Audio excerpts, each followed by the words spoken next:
ఓం నమో వెంకటేశాయ. అందరికీ నమస్కారం. ముందుగా welcome to our channel Tirumala Tirupati updates.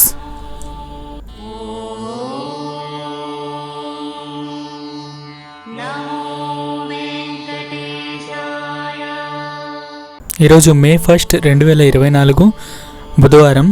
ఈరోజు తిరుమలలో భక్తుల రద్దీ అయితే సాధారణంగానే కొనసాగుతుందండి. ఈరోజుటి దర్శనం వివరాలు.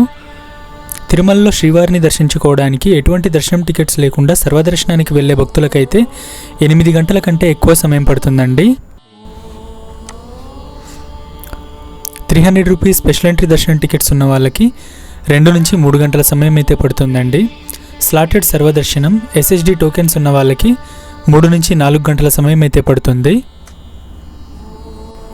ఈ స్లాటెడ్ సర్వదర్శనం టికెట్స్ని అంటే SSD టోకెన్స్ అంటామండి.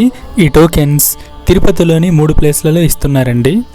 ఆ ప్లేసెస్ ఏవంటే బస్టాండ్కి ఆపోజిట్లో ఉన్న శ్రీనివాసంలోను, రైల్వే స్టేషన్కి ఆపోజిట్లో ఉన్న విష్ణు నివాసంలోను, రైల్వే స్టేషన్కి బ్యాక్ సైడ్లో ఉన్న గోవిందరాజస్వామి సత్రాల్లోనూ ఇస్తున్నారండి. సో అక్కడికి మీ ఆధార్ కార్డ్స్, ప్రతి ఒక్కరి ఆధార్ కార్డ్స్ తీసుకెళ్ళి అక్కడ సర్వదర్శనం టికెట్స్ని పొందొచ్చు. ఎటువంటి దర్శనం టికెట్స్ లేకుండా సర్వదర్శనానికి వెళ్ళే భక్తులకు 8 గంటల కంటే ఎక్కువ సమయం పడుతుందండి. నిన్నటి దర్శనం వివరాలు. నిన్న మొత్తం 72,310 మంది భక్తులు శ్రీవారిని దర్శించుకున్నారండి. తలనీలాలు 28,731 మంది సమర్పించుకున్నారు. హుండీ కానుకలు 3,59,00,000 అయితే వచ్చాయి. నిన్న మొత్తం శ్రీవారిని దర్శించుకోవడానికి 6 కంపార్ట్మెంట్లలో భక్తులైతే వేచి ఉన్నారు. తిరుమల శ్రీవారి దర్శనానికి సంబంధించి ఎటువంటి సందేహాలున్నా కామెంట్ సెక్షన్లో తెలుపగలరు. మీ సందేహాలను నెక్స్ట్ వీడియోలో అయితే తెలియజేస్తామండి.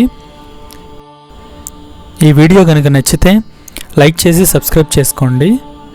మీ ఫ్రెండ్స్ అండ్ ఫ్యామిలీతో షేర్ చేయండి. సో దట్ ఈ ఇన్ఫర్మేషన్ చాలామంది శ్రీవారి భక్తులకైతే రీచ్ అవుతుందండి. ఓం నమో వెంకటేశాయ. సర్వేజన సుఖినో భవంతు.